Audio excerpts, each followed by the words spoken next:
Welcome to the Deep Dive. Today we're embarking on a really fascinating exploration into the world of Bob Camblin. He's an artist often described as a mystical trickster figure. That description alone grabs you, doesn't it? Mystical trickster. Really does. And we've gathered quite a mix of sources for this deep dive. We've got a collection of his quotes, which are pretty thought-provoking, Mm, a biography giving us a look into his life, some insightful excerpts from books that analyze his art. right, digging into the meaning. Exactly. Plus, a YouTube video that looks at one specific piece and some historical context too, reviews, stories about him. So a good range of material to work with. Definitely. And our mission, really, for you joining us is to try and uncover the core of Camblin's artistic and philosophical views, and maybe understand why he's still seen as this, enigmatic and iconoclastic figure. Right, whose work is highly sought after, fetches high prices, but is often hard to actually see. That's the paradox. Yeah. That's it. It's that very tension you just mentioned that's so intriguing. An artist respected by his peers, work sells for a lot, yet he stays elusive. Yeah, it suggests someone who, maybe deliberately, positioned himself outside the usual art world structures. Our sources seem to back that up. Absolutely. So let's just paint a quick picture. Bob Camblin, born in Oklahoma in 1928, studied at the Kansas City Art Institute, Okay. then, importantly, got a Fulbright scholarship to Italy. A really formative time, we think. We'll get into that. Right, that Italian experience. Yeah. And he taught for a good while, various places, including Rice University in Houston. Okay, so he was involved in academia. He was. But then in 1976, he makes this really radical move, decides to become a nomadic artist, just focusing on the art. Wow, that's a big shift. From teaching stability to the unknown. Completely. He traveled a lot, apparently soaked up different cultures, and was incredibly prolific from what we gather. But the work itself wasn't widely shown. Exactly. Rarely made public. And when it did surface, it got snapped up quickly, often for big money. It really makes you ask, what was driving those choices? That move to being nomadic, especially after teaching. It says a lot, doesn't it, about priorities shifting. Yeah, Maybe valuing the experience, the act of creating, more than the art market side of things. I think so. What did he learn from that freedom, those travels that then fed back into the work? That's the question. Exactly. And our main focus today, just so everyone knows, is going to be on this specific period. His intimate drawings and musings from about 1950 to 1974. The stuff not meant for public eyes. Precisely. Think of it like getting access to his private visual diaries. Mm. Unfiltered thoughts, emotions, experiments. It's a unique window, really. That's where the real insight often lies, isn't it? Not just the polished final pieces, but the thinking behind them, the experiments, the reflections. That's it. Understanding the roots of his creativity. And the mix of sources we have is key here. We get Camblin's own voice from his quotes, sometimes direct, sometimes really enigmatic. Little nuggets of thought. Yeah. The biography gives us the timeline, the context. Then the book excerpts offer deeper analysis, sometimes through specific lenses like Zen or the I Ching. Right, bringing in those philosophical frameworks. And the YouTube video gives us that visual connection, interpreting a specific piece. Plus, the historical bits, the anecdotes from people who knew him, it all helps build the picture. That sounds like a good plan. Where should we start? The quotes. Let's do it. Let's Yeah. dive into his words. This is where we can really start to get a feel for his thinking. Okay. Yeah, the quotes seem like a great entry point. They're often short, almost like aphorisms, but they pack a punch. Definitely. One theme that jumps out right away is impermanence. Things changing, not lasting. Like that quote, fortunately, some things remain forever, or another 10 years perhaps. There's a sort of gentle humor there about how fleeting things are. right? Acknowledging transience without being overly heavy about it. It's Yeah. almost accepting. Yeah. And then there's this observation linked to loss. 3 cottonwood trees. Dense cluster of new branches. Now with them gone. Look. As if the absence sharpens the focus somehow. It makes Yeah. you see differently. Exactly. It connects strongly with Zen ideas, doesn't it? That flux, constant change, leading to appreciating the now. Absolutely. The absence isn't just emptiness. It's a prompt for a new way of seeing. Non-attachment, awareness of change. Right. And he also seems to connect things you wouldn't normally put together, like science and magic. Oh, yeah. He says, look into the atom, you get what you need. Look into magic, and you get what you need. Philosophy and art are in both. That's interesting. So different paths to the same or similar truths. Seems like it, like the boundaries we draw are maybe artificial. And he doesn't seem to rank them, does he? Science isn't better than magic or vice versa. Mhm. They're just different ways of knowing. Exactly, which points to a really open, curious mind, I think, not stuck in one The box. holistic view. And he talks about aiming for this perfectly average view, believing it lets him enjoy miracles on both sides of science and magic, and the nuances of the smear between the whiteness and the blackness. The smear, I like that. Embracing the gray areas, the ambiguity. Right. It's like seeking balance, resisting extremes, appreciating complexity. That search for balance is central to so many philosophies like Taoism. The interplay of opposites, that smear captures it beautifully. It's about the whole spectrum. Then you get these quotes leaning more towards intuition, like the sixth sense is to be, without a doubt, senza dubio, no doubt. Trusting that gut feeling, beyond just logic. Yeah, and this really poignant one connecting soul and earth. Bright day and I soar, how cruel that my soul is attached to this earth and yet. Oh, wow. That captures such a universal human feeling, doesn't it? Yeah. That tension between the physical and the spiritual, the longing. Totally. The pull between being grounded and wanting something more. You can see how that would fuel art. That word cruel adds real intensity, too. It highlights the conflict he felt. He also really stresses self-honesty. I cannot tell a lie to myself for very long. A commitment to inner truth, even when it's tough. Seems like it. And then this simple directive, find something in nature that completes you and then surrender. Surrender not as giving up, but maybe as acceptance, finding harmony. I think so. Connecting with something bigger than yourself and letting go into that connection. A very personal, maybe spiritual link to the environment. And he talks about light and belief, too. The light is all you need. The means is to amplify what you're doing and believe. He connects to evolution. The end is to evolve by doing the best you can. That sounds quite active, optimistic almost, believing in the process of growth. Yeah. He also plays with these contrasts, patience and freedom, silence and reality, and this really unexpected one. True love moves to indifference, to protect itself. Whoa, that's not your typical romantic view. Yeah. Indifference is protection. I know. It suggests maybe a mature, perhaps guarded understanding, recognizing vulnerability and deep connection. Possibly. A kind of self-preservation, maybe? That's quite striking. So, alongside these more thematic ideas, you get these really enigmatic fragments, little narrative hints. Like mini-stories. Yeah. Take Salt Air, summer 1967, he writes. As they approached, the memory of songs and music stopped. Stopped at the moment the texture of its decay became visible to them. Sad how we all aged at that moment in time. Wow, that's incredibly evocative. Sensory details, salt air, music stopping, decay becoming visible. Yeah. It hints at a whole shared experience. Doesn't it? And the sudden awareness of aging leaves so much unsaid. Like a piece of flash fiction or a poem fragment. Powerful stuff. And then there are these super concise, almost koan-like phrases. Going like in Zen. Exactly. Those paradoxical statements meant to provoke insight beyond logic, like less only is. Less only is. Simple, but makes you stop and think. Minimalism, essence. Right. Or the instruction to step off the train of thought, to find the power that is no power, to do the work that is not work, to laugh the true laugh, bending is not bowing. That's a direct call to disrupt habitual thinking, isn't it?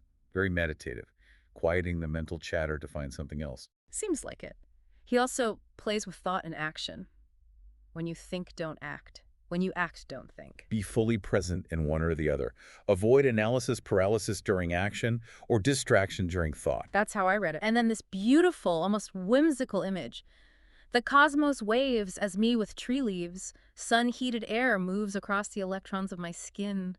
Sunlight reflects those greens, first white, then yellow-green, and in deep shadows blue. That's gorgeous. Merging the personal, the natural, the cosmic, even the scientific with electrons, shows that interconnectedness he seemed to feel. Yeah, finding the universal in the rustle of leaves, the feel of sun. He uses strong metaphors too. Like the tower facing clouds, acts of white mountains, wind, lightning, feels allegorical, like facing powerful forces, even simple things.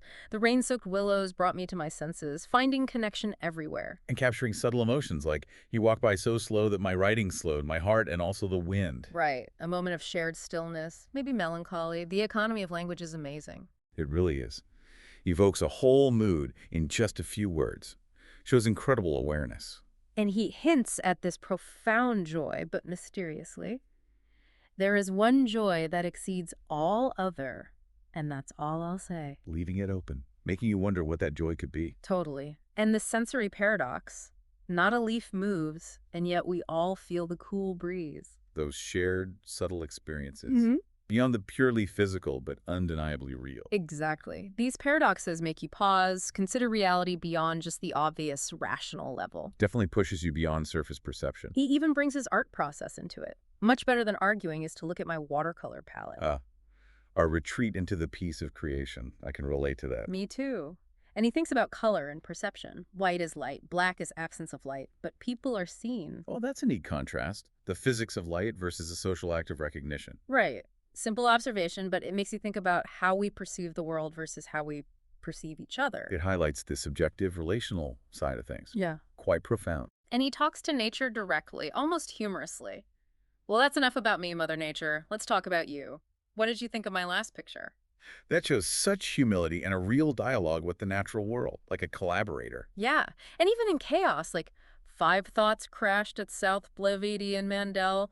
1, a girl in a white dress. 2, Jomo board. 3, Mother Nature. 4, painting a classroom in the ghetto. 5.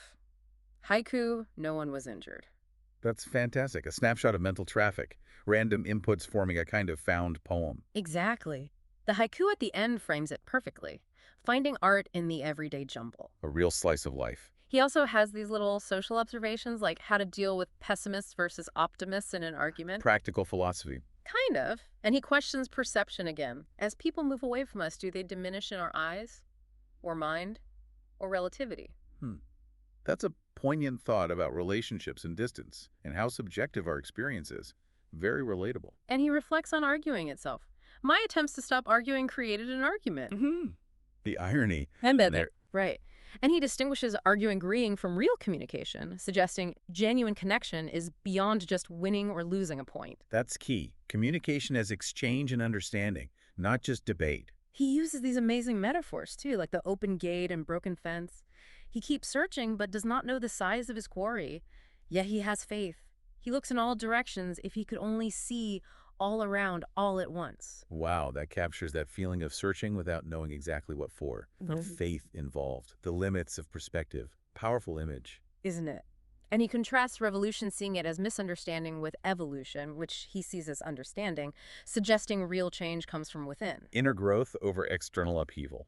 Interesting. And then simple wisdom like, you never miss the water until the wells run dry. A classic, but always true. And these almost haiku-like nature observations. 6 starlings sitting among broken branches. Look, no buds are growing.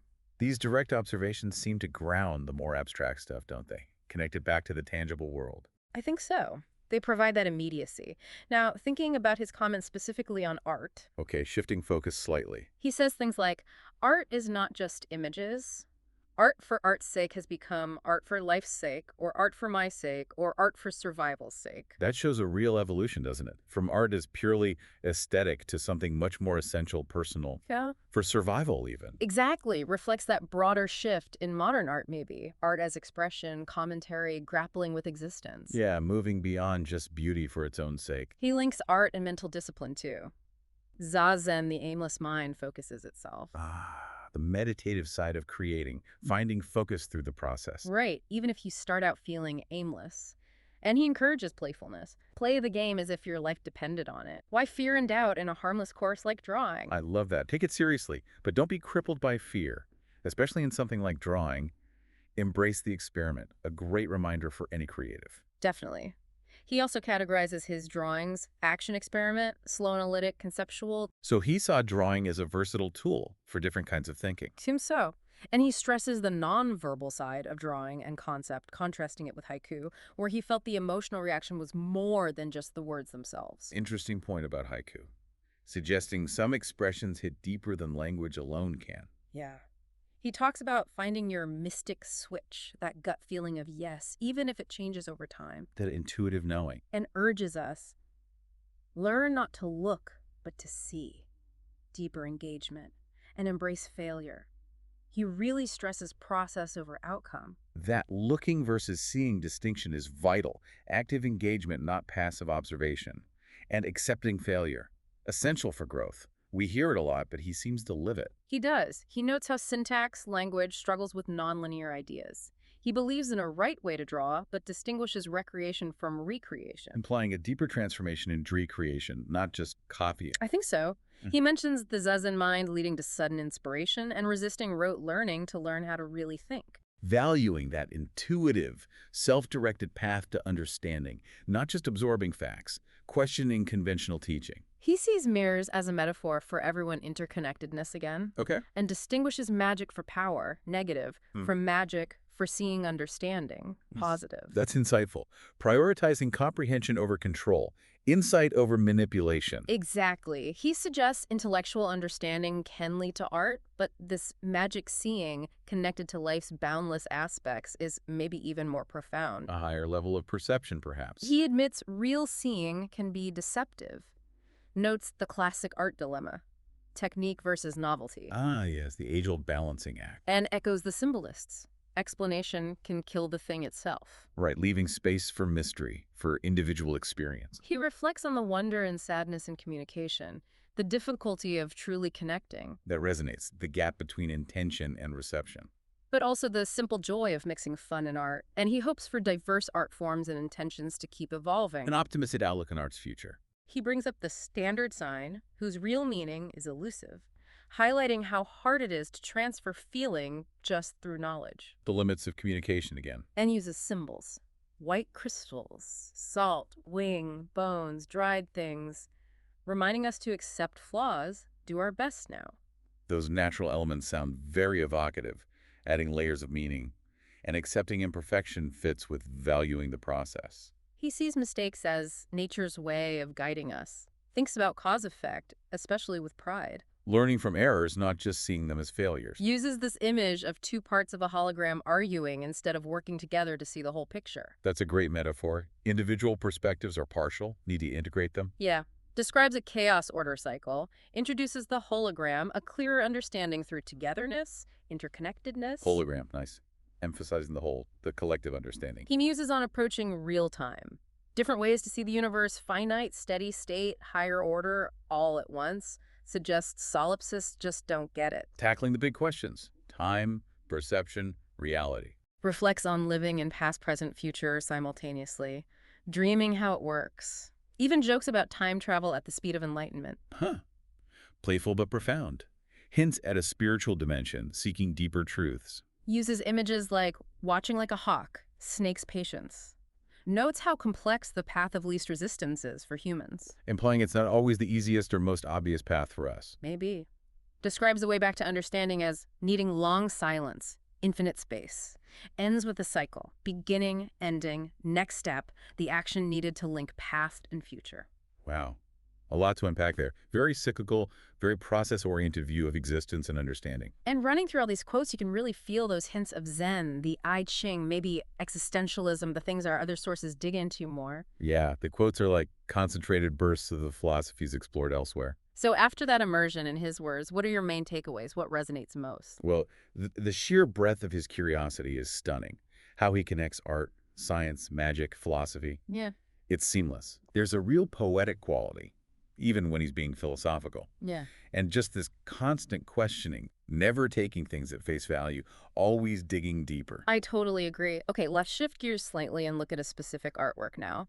When we first moved to Houston, a YouTube video we found called When We First Moved to Houston, Memories on a Shelf, really helps visualize this one. Right. It describes it as watercolor and pencil.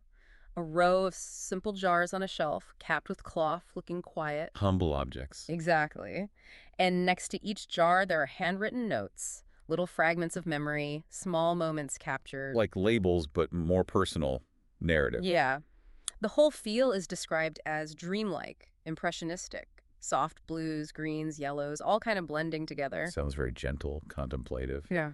Everyday objects elevated.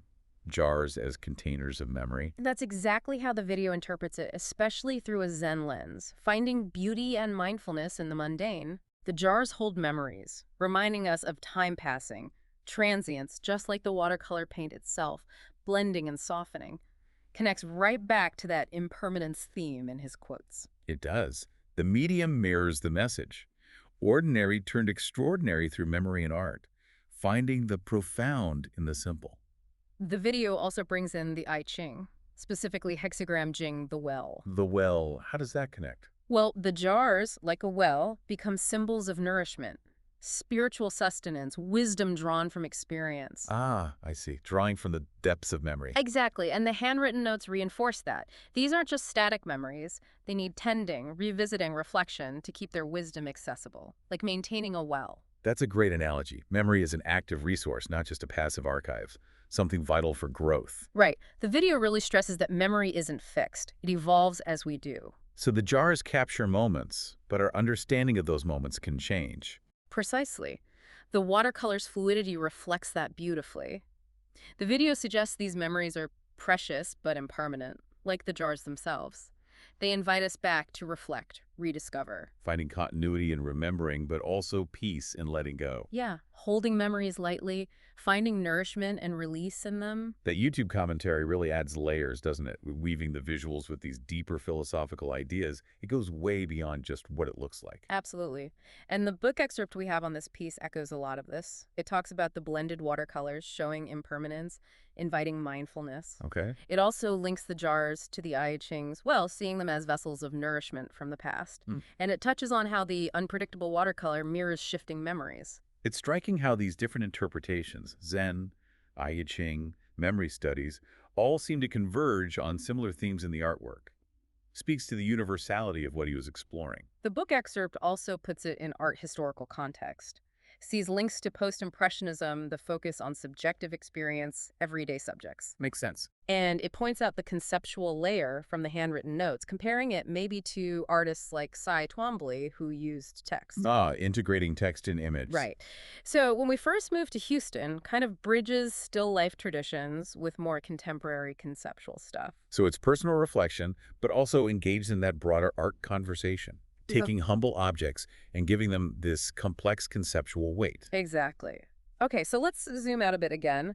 Let's delve into his overall artistic philosophy and how his practice evolved. Right, the bigger picture of Camblin the artist. As we've said, he was seen as iconoclastic and enigmatic, but hugely respected by other artists, work highly sought after by collectors, yet he stayed elusive. That mix of respect and elusiveness again suggests someone prioritizing artistic integrity over fame or market demands, gives you a certain freedom maybe? I think so. The biography fills in some early influences. Kansas City Art Institute, then that key Fulbright in Italy. Yeah, you mentioned Italy. What did he see there? Exposure to old masters, impressionism, apparently even the Catacombe dei Cappuccini, those mummy images. Oh, okay. Macabre stuff. Yeah, and inspiration from Botticelli, which later shows up mixed with contemporary things like KPFT radio references. So classical influence meets modern life meets mortality. A potent mix. Italy clearly left a huge mark. Definitely. And then after teaching, that radical move in '76, abandoning academia for the nomadic artist life, total dedication. A real turning point. And the biography says his art spoke directly to the viewer's soul, kind of bypassing traditional criticism or commerce. That's a bold claim. Suggests art working on an intuitive, emotional level, not just intellectual. A direct connection. Seems to be the idea. And critics did notice his evolution. Charlotte Moser saw a shift from detailed, Bruegel-like drawings to more organic forms. Okay, a stylistic change. Eleanor Freed noted his fascination with the life cycle, metamorphosis. And the Texas Overview praised his blending of drawing and watercolor for complex, illusionistic effects. So even operating outside the mainstream, his development was tracked and recognized by critics. Clear progression over time. His journey included abstract impressionism, but then he pioneered that style called Musha volantes in the 70s. Mushes volantes. What's that? Little dots and dashes creating optical illusions, shimmering effects, inspired by data and surrealism, playing with perception. Ah, okay. Fits right in with his interest in how we see things. Illusion. Sounds fascinating. Yeah. He also did significant collaborations with Earl Staley and Joe Tate B&E Productions, holding firm.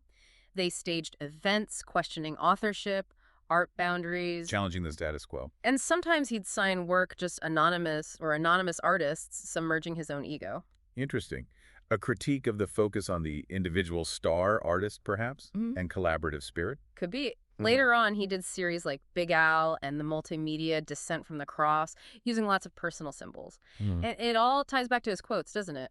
Embracing paradox, questioning reality, and perception through the art itself. It really does coalesce. The philosophy fuels the art explores the philosophy. It's a feedback loop. Okay, now for a slightly more personal angle. We have some great anecdotes and insights from people who actually knew him. Ah, the first-hand accounts, those are always valuable. We've got quotes from fellow artists Earl Staley, Penny Serling, and the collector Carolyn Farb. They all talk about his impact, his unique teaching style, his questioning nature, his generosity, and how his work often felt deeply autobiographical. Helps to flesh out the person behind the enigma. What was he like? How did he affect people? Earl Staley's memories are really vivid. He talks about sharing studios, B&E productions, doing shows together. Remembers Camblin as a great storyteller, really engaging. Okay, so not entirely reclusive then, at least not earlier on. Seems not. Staley recalls Camblin leaving teaching, hitting the road with his wife Nancy, becoming nomadic. Contact became less frequent later. Right. Staley describes Camblin's studio as a wizard's den full of weird, wonderful, outrageous objects. Fuel for the imagination, clearly. Wizard's Den. Love that.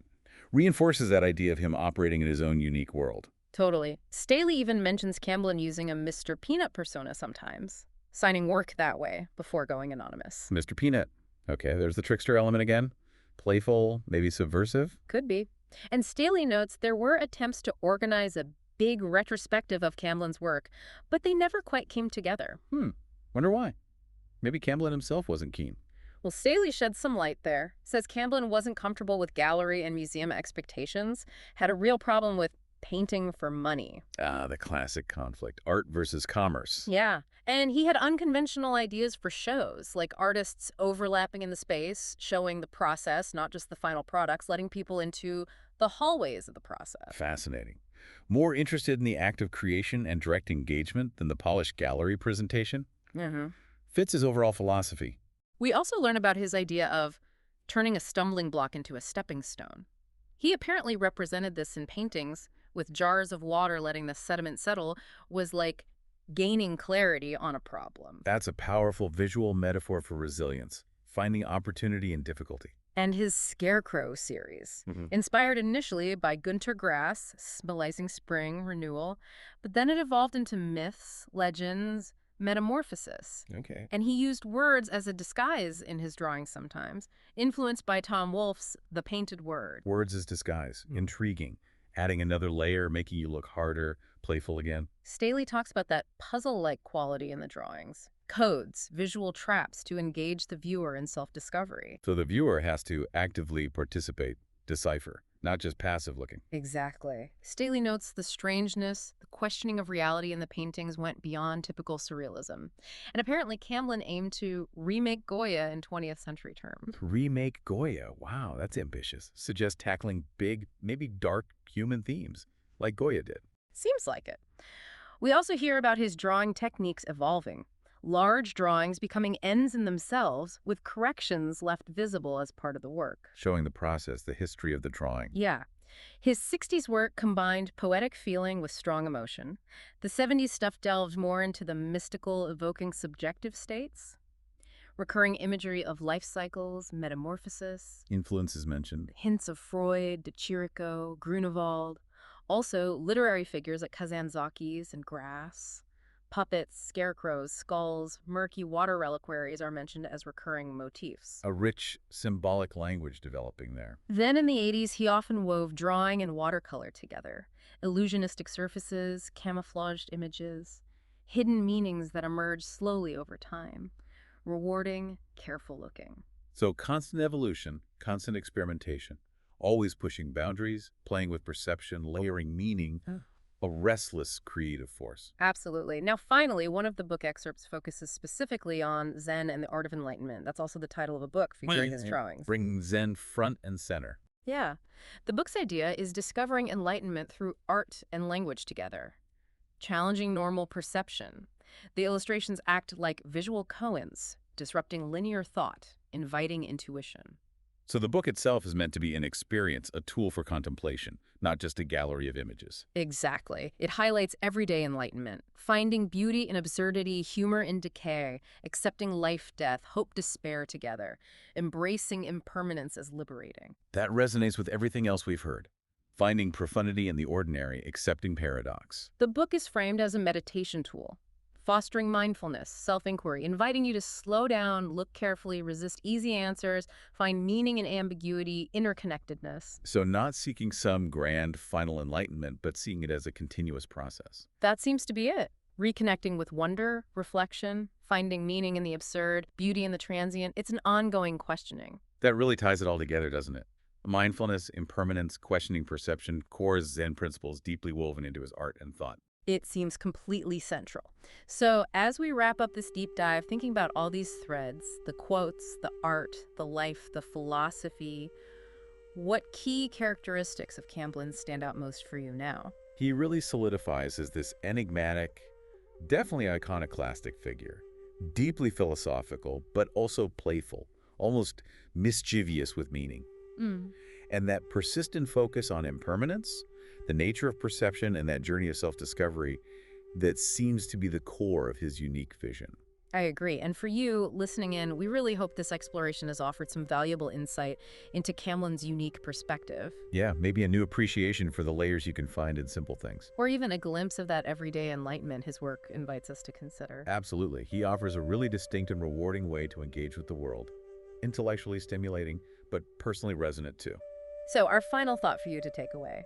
Which of Camblin's paradoxical ideas or enigmatic quotes hit home most for you today? Yeah, what stuck with you? And maybe think about how applying his perfectly average view, or really trying to see instead of just looking, might shift how you perceive the world or the art you encounter. It's an invitation, really, to explore his work further and maybe those philosophical traditions he engaged with. There's definitely a world of mystery there. There really is. Worth exploring.